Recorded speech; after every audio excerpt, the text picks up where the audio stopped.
സർവശക്തനും മഹാകാരുണ്യവാനും സർവജ്ഞാനിയുമായ ബലവാനായ ദൈവത്തിൻ്റെ തിരുനാമം എന്നേക്കും മഹത്വപ്പെടുമാറാകട്ടെ. ക്രിസ്തുയേശുവിൽ നമ്മെ സ്നേഹിക്കുകയും തൻ്റെ പുത്രൻ്റെ വിലയേറിയ രക്തത്താൽ നമ്മളെ വീണ്ടെടുക്കുകയും ചെയ്ത സർവശക്തൻ്റെ കൃപ നമ്മളോടുകൂടെ എന്നേക്കും ഉണ്ടായിരിക്കുമാറാകട്ടെ. 49 സങ്കീർത്തനത്തിലേക്ക് നാം കടന്നു വന്നിരിക്കുകയാണ്. 48 അവസാനം നമ്മൾ കണ്ടു. ദൈവത്തിൽ അടിയുറച്ച് കൊണ്ട് സമാപിപ്പിക്കുന്ന ഒരു സങ്കീർത്തനം. ഈ ദൈവം എന്നേക്കും നമ്മുടെ ദൈവമാണെന്ന് നമ്മെ ജീവപര്യന്തം വഴി നടത്തും. ദൈവത്തോടുള്ള സമർപ്പണം, വിധേയത്വം എന്ന് പറയുന്നത് ജീവപര്യന്തമാണ്. ഏതെങ്കിലും കഷ്ടങ്ങളോ പ്രയാസങ്ങളോ വരുമ്പോൾ മാത്രം അടുത്ത് ചെല്ലാവുന്ന ഒരുവനല്ല. അല്ലെങ്കിൽ ചിലരൊക്കെ പറയുന്ന പോലെ പണം ആവശ്യമുള്ള സമയത്ത് മാത്രം ഉപയോഗപ്പെടുന്ന ഒരു ATM കൗണ്ടർ അല്ല ദൈവമെന്ന്. മറിച്ച് നമ്മുടെ ജീവിതത്തിൻ്റെ സരണിയിൽ യാത്രയിലെല്ലാം നമ്മോട് കൂടെയുള്ള, നമ്മുടെ ആശ്രയമായിരിക്കേണ്ടുന്ന ഉറ്റ സഖിയാണ്, മിത്രമാണ്, ആശ്രയമാണ്, സങ്കേതമാണ്, റെഫ്യൂജ് എല്ലാം ദൈവമായിരിക്കണം എന്നുള്ളതാണ്. അങ്ങനെയാകുമ്പോൾ അവൻ നമ്മെ ജീവപര്യന്തം വഴി നടത്തും.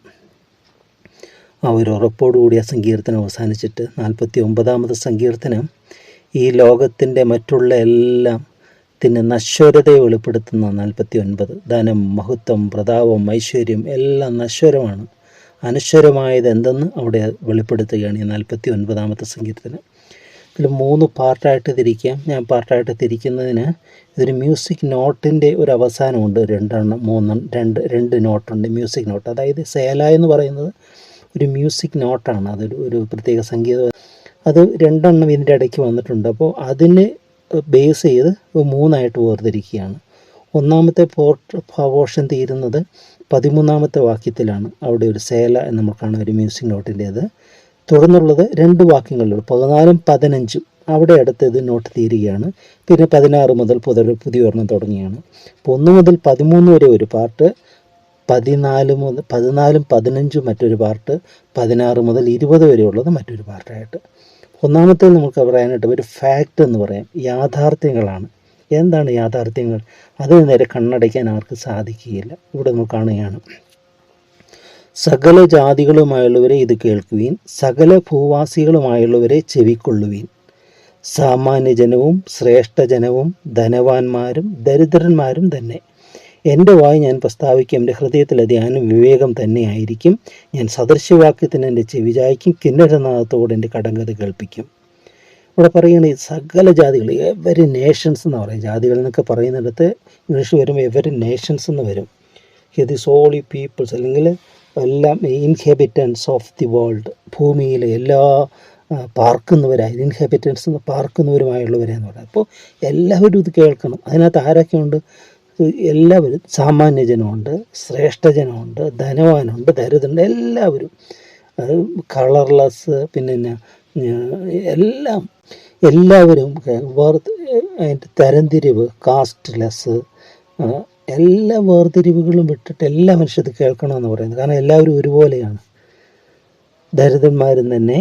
എൻ്റെ വായ് ഞാൻ പ്രസ്താവിക്കും, എൻ്റെ ഹൃദയാനം വിവേകം തന്നെയായിരിക്കും. ഞാൻ സദൃശവാക്യത്തിന് എൻ്റെ ചെവി ചായ്ക്കും, കിന്നരനാഥത്തോടെ എൻ്റെ കടന്ന് കളിക്കും. ഇതൊരു നീതിസാരം പോലെ ഉള്ളതാണ് ഇതെന്ന് പറയുന്നത്, സങ്കീർത്തനം എന്ന് പറയുന്നത്. എന്നിട്ട് അവിടെ പറയുകയാണ് 5ാമത്തെ വാക്യം, അകൃത്യം എൻ്റെ കുതികാലിനെ പിന്തുടർന്നെന്നെ വളയുന്ന ദുഷ്കാലത്ത് ഞാൻ ഭയപ്പെടുന്നത് എന്തിന്? ഈ അനർത്ഥകാലങ്ങളിൽ, പ്രതികൂലങ്ങളിലൊക്കെ ഭയം വരുന്നത് നമ്മൾ ഒരു ആശ്രയമില്ലാത്തത് കൊണ്ടാണ്. നമ്മളിൽക്ക് ഒരു സങ്കേതമുണ്ടെങ്കിൽ നമുക്ക് ആശ്രയിക്കാൻ ഒരു നമ്മൾ ഭയമില്ല. നമ്മളെ സഹായിപ്പാൻ ശക്തനായവരും നമ്മളോട് കൂടെയുണ്ടെന്നുള്ള ഉറപ്പ്, ധൈര്യം. അതില്ലാതെ ഈ ലോകത്തിൻ്റെ ക്ഷണികമായ പലതിലും ആശ്രയം വെച്ചിരിക്കുന്നവരുടെ അന്തം അതെന്താവുന്ന അവിടെ പറയുകയാണ്. അവിടെ പറയുന്നു 6ാമത്തെ വാക്യം, അവർ തങ്ങളുടെ സമ്പത്തിൽ ആശ്രയിക്കുകയും ധനസമൃദ്ധിയെ പ്രശംസിക്കുകയും ചെയ്യുന്നു. സമ്പത്താണ് അവരുടെ ദൈവം. മാമോൻ ദൈവം അല്ലേ? മാമോനെയും ദൈവത്തെയും ഒരുമിച്ച് സേവിക്കാൻ പറ്റുകയില്ല എന്ന് പറയും. ഇവിടെ പറയുകയാണ് ധനസമൃദ്ധിയെ പ്രശംസിക്കുക, പ്രോസ്പെറിറ്റി. സഹോദരൻ ശവക്കുഴി കാണാതെ എന്നേക്കും ജീവിച്ചിരിക്കുന്നത് അവനെ വീണ്ടെടുക്കുവാനോ ദൈവത്തിന് വീണ്ടെടുപ്പ് വില കൊടുക്കുവാനോ ആർക്കും കഴിയുകയില്ല. റാൻസം ഫോർ ഹിസ് ലൈഫ് എന്ന് പറയുന്ന വീണ്ടെടുപ്പ് വില. യേശുക്രിസ്തു ക്രൂശിൽ റാൻസമായി മാറുക, നമ്മുടെ വീണ്ടെടുപ്പ് വിലയായി തീരുക. എന്നാൽ പഴയ നിയമ കാലത്തോടെ പറയുക, ആർക്കും വീണ്ടെടുപ്പ് വില കൊടുക്കാൻ കഴിയുകയില്ല, ഒരു മനുഷ്യനോ സാധിക്കുകയില്ല. ഇന്ന് ഈ മരണാനന്തരം നടത്തുന്ന കർമ്മങ്ങളൊക്കെ എവിടെ ചെന്ന് തീരും? ജീവിച്ചിരിക്കുമ്പോൾ അവന് വേണ്ടായിരുന്നു ദൈവത്തെ, അവൻ അന്വേഷിച്ചല്ല ദൈവത്തെ. മരണാനന്തരം നമ്മളവനെ വിശ്വസിപ്പിക്കും. ജീവിച്ചിരിക്കുമ്പോഴും അവൻ വിശ്വസിച്ചില്ല, മരണാനന്തരം അവൻ, അതൊക്കെ ദൈവത്തിൻ്റെ കയ്യിലുള്ളതാണ്.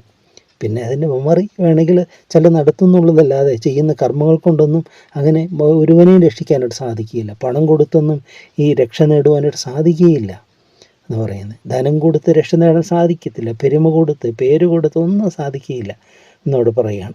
ഇവിടെ പറയും, സഹോദരൻ ശവക്കുഴി കാണാതെ എന്നേക്കും ജീവിച്ചിരിക്കേണ്ടതിന് അവനെ വീണ്ടെടുക്കുവാനോ ദൈവത്തിന് വീണ്ടെടുപ്പ് വില കൊടുക്കുവാനോ ആർക്കും കഴിയുകയില്ല. അവരുടെ പ്രാണൻ്റെ വീണ്ടെടുപ്പ് വിലയേറിയത്, അത് ഒരു നാളും സാധിക്കുകയില്ല.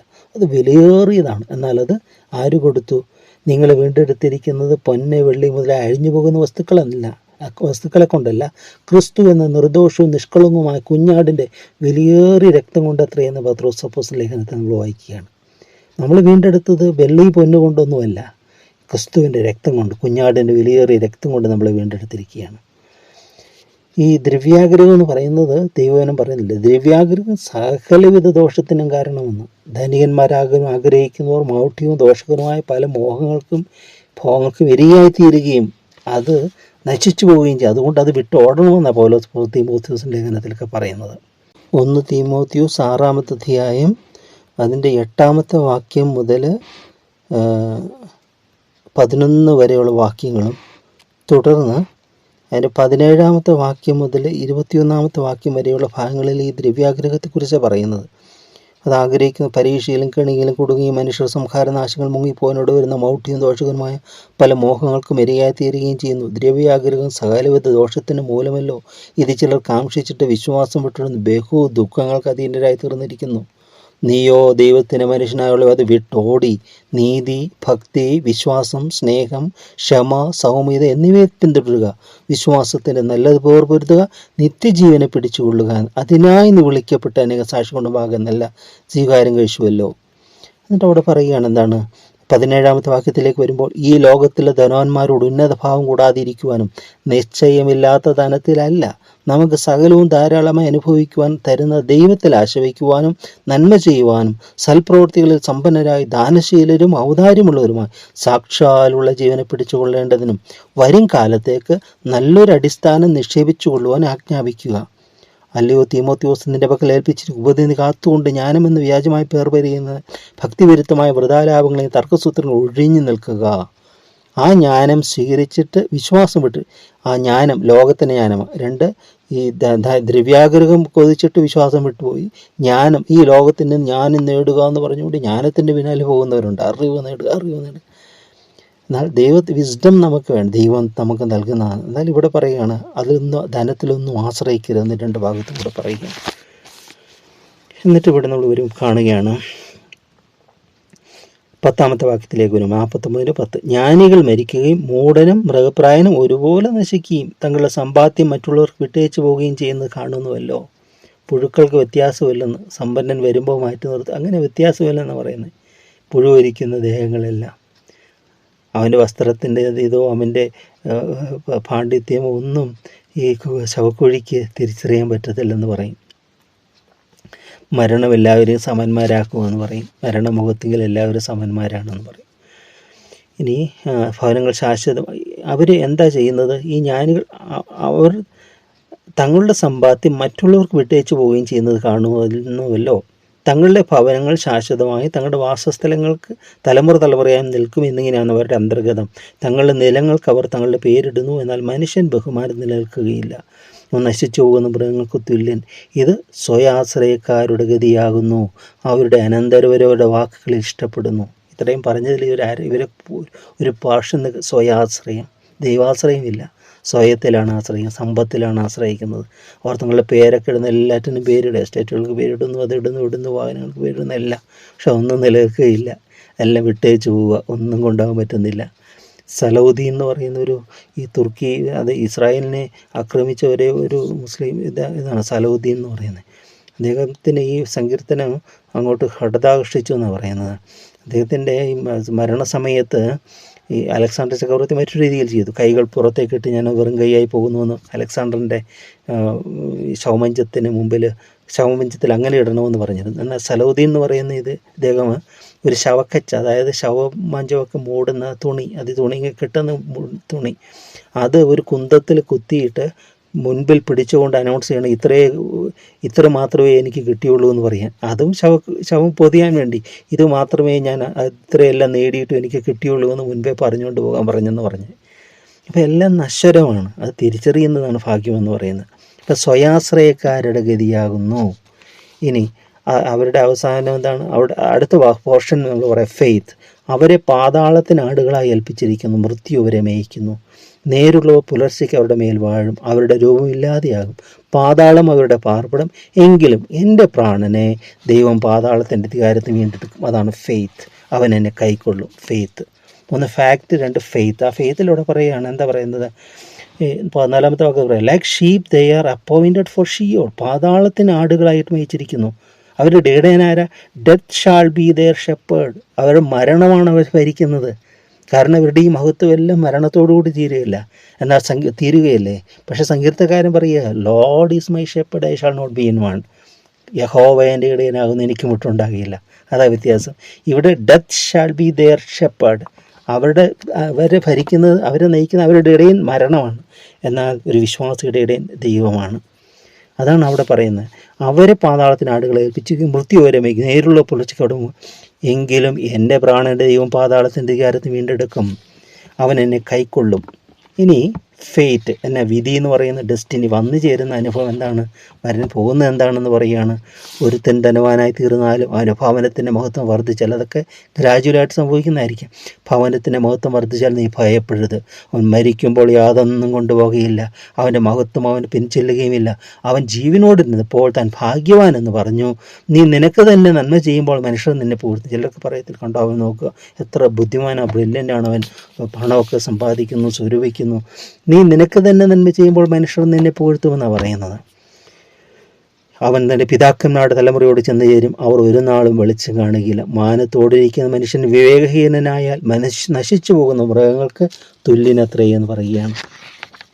ബ്രിട്ടാനിയ കപ്പൽ താഴുന്ന സമയത്ത് അതിനകത്ത് വെള്ളിയും പൊന്നും എല്ലാം, ഈ സ്വർണ്ണ പെട്ടികളുണ്ടായിരുന്നു, അതൊക്കെ ആ വീപ്പപ്പെട്ടികളെല്ലാം എടുത്ത് കപ്പലിൻ്റെ മുകൾത്തട്ടിലേക്ക് കൊണ്ടുപോയി വെച്ചു, രക്ഷിക്കാൻ വേണ്ടി.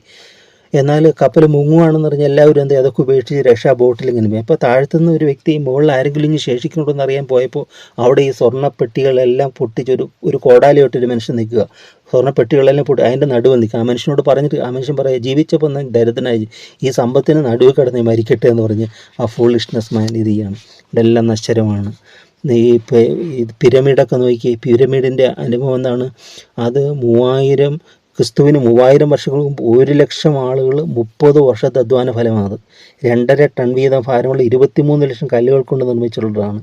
അത് ഭൂമിക്ക് മുകളിൽ 500 അടി ഉയരം, താഴെ 800 അടി നീളമുള്ള, പിന്നെ 13 ഏക്കർ ഉള്ളിടവുമുള്ള ശവഗേഹം. പക്ഷേ അതിനകത്ത് ചെന്ന് നോക്കുമ്പോൾ ആ ഫറോവൻ്റെ ശവശരീരം എങ്ങനെയാണ്? അത് കരിമീൻ വറുത്ത് പുകയത്ത് വെച്ച് ഉണക്കി വെച്ചിരിക്കുന്ന പോലെ എന്നൊരു ചരിത്രകാരൻ പറയുന്നത്. അത്രയേ ഉള്ളൂ. ആ വലിയ ഓർമ്മസ്തംഭത്തിൻ്റെ കീഴെ ഒരു ചെറിയൊരു മനുഷ്യൻ്റെ ഒരു പേടകം മാത്രം. ഇത്രയേ ഉള്ളൂ. എല്ലാം നശിക്കുന്നതാണ്, നശിക്കാത്തതൊന്ന് നിത്യജീവൻ. അതാ യേശു നമുക്ക് തരുന്നത്. നിത്യജീവനാണ് ഏറ്റവും വലിയ വാഗ്ദത്തം. അവൻ നമുക്ക് നിത്യജീവൻ തരുന്നു. തൻ്റെ പുത്രനെ വിശ്വസിക്കുന്ന ഏവനും നശിച്ചു പോകാൻ നിത്യജീവൻ പ്രാപിക്കേണ്ടത് ദൈവം തൻ്റെ പുത്രനെ നൽകുവാൻ തക്കവണ്ണം ലോകത്തെ സ്നേഹിച്ചു. ആ സ്നേഹത്തെ നമുക്ക് സ്വീകരിക്കാം, അവനെ തന്നെ നമുക്ക് ആശ്രയിക്കാം. അപ്പോൾ നന്ദിയോടെ ഞങ്ങളങ്ങ് സ്തുതിക്കുന്നു. ഒരിക്കലും സ്വയാശ്രയത്തിലായിരിക്കാൻ ഞങ്ങളിടയാകരുതേ. ദൈവാശ്രയത്തിൽ, ദൈവഭക്തിയിൽ ഞങ്ങൾക്ക് എപ്പോഴും മുതിർന്നു വരട്ടെ കർത്താവേ. ഈ ലോകത്തിൻ്റെ സമ്പത്തോ ഐശ്വര്യമോ പ്രതാപമോ പ്രൗഢിയോ ഒന്നും ഞങ്ങളെ നയിക്കാതെ, ഞങ്ങളെ മയക്കാതെ, ദൈവമേ നീയാണ് ഏറ്റവും വലിയ സമ്പത്ത്, നിനക്ക് വേണ്ടി ജീവിക്കുന്നതാണ് ഭാഗ്യമെന്ന്, നിന്നിൽ ചാരുന്നതാണ്, നീയാണ് വിട്ടുമാറാത്ത നിക്ഷേപം, നീയാണ് നിത്യജീവനെ തിരിച്ചറിഞ്ഞ് കർത്താവേ നിന്നോട് ഓടിച്ചത് ജീവിപ്പാൻ ഞങ്ങൾക്ക് ഏവർക്കോട് കൃപ തരണമേ എന്ന് പ്രാർത്ഥിക്കുന്നു. നാൾക്ക് നാൾ നിൻ്റെ സാക്ഷികളായി ഞങ്ങളെ ജീവിപ്പിക്കണമേ. ഇതുവരെ നല്ല കൃപകൾക്കായ സ്തുതി. തുടർന്ന് മുഖത്തോടെ മാത്രം എടുക്കണമേ. പിതാവിൻ്റെയും പുത്രൻ്റെയും പരിശുദ്ധാത്മാവിൻ്റെയും നാമമഹത്വത്തിനായി തന്നെ. ആമേൻ, ആമേൻ, ആമേൻ.